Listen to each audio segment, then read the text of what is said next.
하나님께서는 죄와 죽음 아래 있는 우리를 구원하시기 위해 그래서 태초부터 있는 생명의 말씀이 육신되어 이 땅에 이르게 하셨습니다. 십자가에서 우리의 죄를 담당케 하시고 죽음으로 우리를 대신하여 그 값을 치르게 하셨습니다.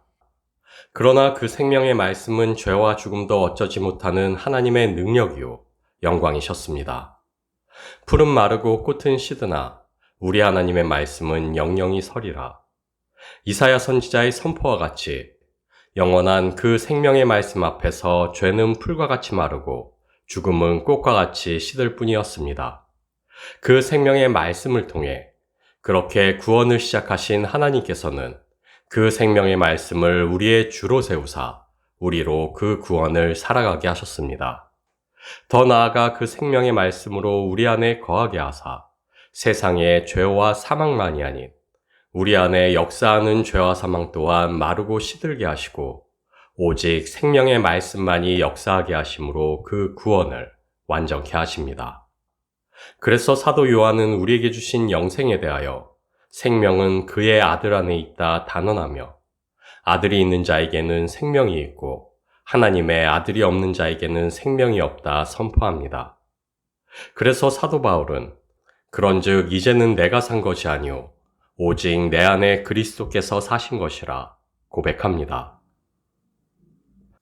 내가 죽고 그리스도만이 사시는 것, 이것이야말로 우리의 믿음이 지향하는 바요, 우리의 순종이 성취케 하는 결실이며 우리 구원이 마침내 이르게 될 완전일 것입니다.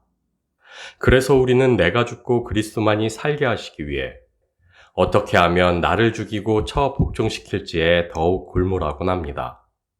그러나 우리가 기억해야만 할 것은 내가 죽고 그리스도만이 살게 하시기 위해 우리가 더욱 방점을 두어야만 하는 것은 나의 죽음이 아닌 그리스도의 사심이라는 것입니다. 우리의 옛사람은 풀과 같이 마르고 꽃과 같이 시드나 그러나 우리 안에 임하여 있는 그 생명의 말씀은 영원하리라는 것입니다. 그래서 사도 바울은 너희 속에 착한 일을 시작하시니가 그리스도 예수의 날까지 이루실 줄을 우리가 확신하노라 단언하며 우리 구원을 주관하시는 이가 우리 자신들이 아니오 오직 주님이심을 선포합니다. 출애굽기 28장 40절에서 43절 말씀입니다. 너는 아론의 아들들을 위하여 속옷을 만들며 그것을 위하여 띠를 만들며 그들을 위하여 관을 만들어서 영화롭고 아름답게 하라. 너는 그것들로 내 형 아론과 그와 함께한 그 아들들에게 입히고 그들에게 기름을 부어 위임하고 거룩하게 하며 그들로 제사장 직분을 행하게 할지며 또 그들을 위하여 배로 고이를 만들어 허리에서부터 넓적다리까지 이르게 하여 하체를 가리게 하라. 아론과 그 아들들이 회막에 들어갈 때에나 제단에 가까이 하여 거룩한 곳에서 섬길 때에 그것들을 입어야 죄를 지어서 죽지 아니하리니 그와 그의 후손에 영원히 지킬 규례니라. 이스라엘 민족을 자신의 백성으로 선택하신 하나님께서는 그들에게 제의와 율법을 주사 그들로 다른 민족들과 구별되게 하셨습니다. 그리고 대제사장을 세워 하나님과 이스라엘 민족 사이의 중보자로 삼으시고 대제사장들에게는 더욱 세세하고 엄격한 규례를 주사 지켜 행하게 하셨습니다. 그리고 그 중에 하나가 하나님 앞에서 그들의 부끄러운 부분, 곧 하체를 가려 드러나지 않게 하시는 것이었습니다. 너는 층계로 내 단에 오르지 말라. 내 하체가 그 위에서 드러날까 함이니라. 그러나 기실, 우리의 모든 것을 속속들이 아시는 하나님께 그것을 가리고 말고는 아무런 문제될 것이 없는 것이었습니다.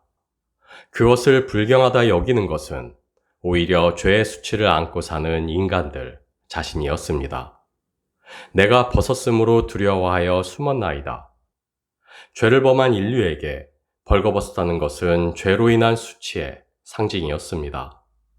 그래서 태초의 인류는 죄로 눈이 밝아지자마자 나뭇잎으로 어설프게 그 수치를 가리고 나무 뒤로 몸을 숨겼습니다. 그러나 그것만으로는 충분치 않았습니다. 그래서 하나님께서는 여호와 하나님이 아담과 그 아내를 위하여 가죽옷을 지어 입히시니라. 금세 시들어 사라질 잎사귀 대신 친히 가죽으로 옷을 지으시고 입혀주사 그 수치를 가려주셨습니다. 그러나 그건 역시 잠시 잠깐의 임시 방편일 뿐 죄의 수치를 영원히 가릴 수는 없는 것이었습니다. 죄의 삭은 사망이기에 죄의 수치를 가리기 위한 한 생명의 희생은 불가피했을 것이나 그러나 그것이 죄의 근원을 영원히 해결하는 방법일 수는 없었습니다. 죄는 인간 존재에 깊이 각인되었고 그로 인한 수치를 감당하는 것은 오롯이 인간의 몫이 되었습니다. 죄가 새겨놓은 수치는 결코 씻을 수 없는 죽음의 악취로 인간에게 남겨지게 되었습니다. 인간은 이제 하나님이 아닌 죄의 통치 아래 하나님의 영광을 노래함이 아닌 죄의 수치로 신음하며 영원을 누리는 것이 아닌 흙으로 돌아가야만 하는 존재가 되었습니다. 그리고 그 사망의 끝에서 하나님의 엄중한 심판을 감당해야만 하게 되었습니다. 그러나 하나님께서는 가죽옷을 지어 입히신 그 사건이 단지 우리를 향한 하나님의 사랑을 보여주는 유일한 사건이게 하지 않으셨습니다. 왜냐하면 그 아들을 통하여 그 상징이 영원한 실제가 되게 하셨기 때문입니다. 누구든지 그리스도와 합하기 위하여 침례를 받은 자는 그리스도로 옷 입었느니라. 그 아들의 피로 우리 죄의 수치를 말끔히 씻기시고 그 영원의 말씀으로 우리를 옷 입히사 우리로 다시 한번 생명이 될 수 있게 하셨기 때문입니다. 우리의 구원은 우리의 죄와 죄의 악취를 그 아들의 피로 말끔히 씻어내시고 그 아들로 옷 입게 하사 그 아들 안에 있는 생명으로 새롭게 하시는 것입니다. 사실 우리의 구원은 내가 죽고 그리스도가 사시는 것이 아니오 이미 죄로 죽은 나를 그리스도로 인하여 다시 살게 하시는 하나님 은혜의 역사라 할 수 있습니다. 그래서 구원은 이미 죄로 죽은 나를 인식하는 것으로부터입니다. 내 존재의 깊이 배인 죄의 수치와 죽음의 악취를 깨닫는 것으로부터입니다. 인간에게 지어 입히신 가죽옷은 죄로 인한 수치를 가리기 위한 것인과 동시에 인간으로 자신들의 죄와 죄의 수치를 기억하게 하는 표지이기도 했습니다. 마찬가지로 하나님께서 하체를 가릴 것을 명령하심은 그것을 드러내는 것이 불경이기 때문이 아니오 오히려 죄의 수치 아래 그것을 불경하다 여기는 인간의 상태를 깨닫게 하시고자 함이었습니다.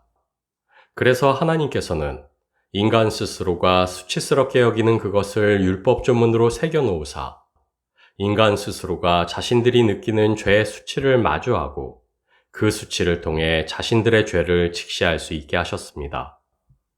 율법으로는 죄를 깨달음이니라. 그렇게 주신 율법을 통하여 인간 스스로가 죄의 수치를 명확히 깨닫고 인식하는 것으로부터 그분의 구원이 시작되게 하셨습니다. 빌립보서 2장 12절 말씀입니다. 그러므로 나의 사랑하는 자들아, 너희가 나 있을 때뿐 아니라 더욱 지금 나 없을 때에도 항상 복종하여 두렵고 떨림으로 너희 구원을 이루라. 그 아들을 통하여 이미 그 나라를 우리에게 주신 하나님께서는 또한 그 아들의 다시 오심을 기대하며 아직 임하지 않은 그 나라를 소망케 하셨습니다.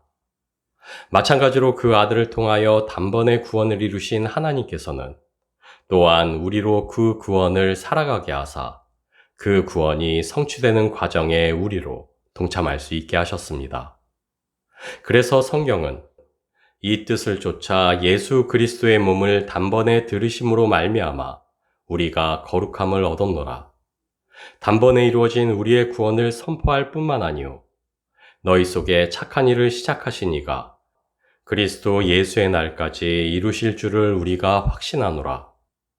우리의 구원이 여전히 이루어 가시는 하나님의 은혜이기도 함을 분명히 합니다.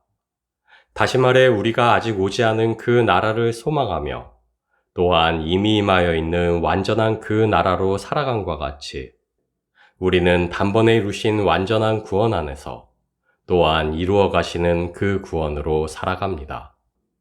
자신의 구원이 죄와 죄의 수치를 아는 이에게 베풀어지는 은혜이게 하신 하나님께서는 우리가 그 은혜의 전 과정을 온전히 누릴 수 있기를 원하시기 때문입니다.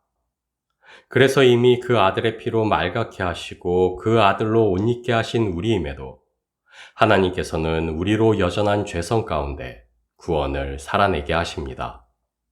죄의 수치와 죽음의 악취를 말끔히 씻어내는 그 구원의 과정에 참여케 하시고 그 과정을 목독케 하사 그저 기뻐하고 감사함으로 우리가 그 은혜의 모든 것을 온전히 누릴 수 있게 하십니다.